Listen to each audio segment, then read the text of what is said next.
داستان‌های ترسناک. دبیرستان بودم اغلب توی چتروم‌های دارک وب میگشتم.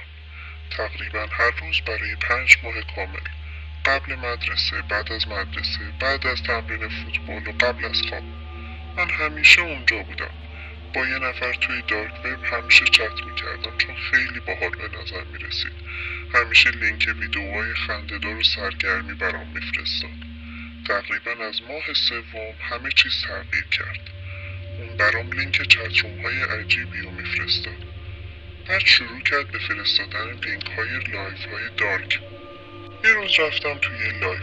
یه زن به یه تخت با زنجیر بسته شده بود و دهانش رو بسته بودن.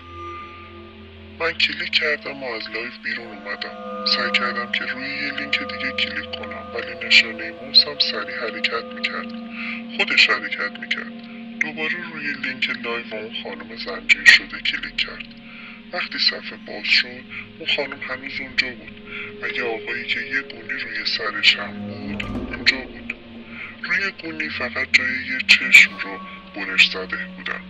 یه میز اونجا بود که روش یه اره برقی، اسلحه، قیچی و یک ماشین ریشتراش بود. مرد رو به دوربین کرد و گفت یکی رو انتخاب کنید.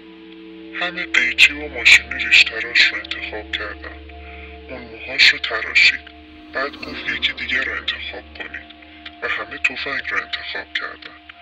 اون تفنگ رو برداشت و به سمت سر زن گرفت و در این حال زنه داشت جیغ میزد. دوباره من کنترل موسم رو گرفتم و کلیک کردم و از لایف بیرون اومدم. با خودم فکر کردم چه غلطی دارم میکنم. من چی رو دیدم؟ دوباره موسم روی یک لایو دیگه کلیک کرد. همون مرد بود با یه بشکه که انگاری توش آب جوشیده داشت قل میزد. سعی کردم کنترل موس رو دوباره به دست بگیرم ولی نتونستم. بعد شنیدم که صدای جیغ یه زن دیگه از پس زمینه داره میاد. بعد دوربین از زوم در اومد. روی صفحه یه بشکه، خفاش و یه شعله افکن میدیدم. دوباره مردی که ماست زده بود پرسید کدومش؟ چت بین بشکه آب داغ و شعله افکن تقسیم شد. مرد گفت پس از دوتاش استفاده میکنم. اون زنی که داشت جیغ میزد رو به گوشه دوربین کشوند و شعله افکن رو روشن کرد و به سمت بشکه گرفت. تو این لحظه زنه رو به ویلچر زنجیر کرد. آب توی بشکه دیگه داشت خیلی قل میزد.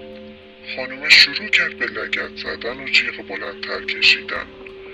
مرد اون یکی آدمی که توی اتاق بود رو صدا کرد. اونها زنجیر خانومه رو باز کردن. بلندش کردند و به سمت بشکه پرتش کردن. صفحه سیاه شد ولی کاملا واضح میشنیدم که زنه حدود 2 دقیقه داشت جیغ میزد و صدای دست و پا زدنش توی آب میومد. تمام چیزی که شنیدم همین بود. بعد صداها قطع شد. صفحه برگشت و روی بشکه زوم شده بود.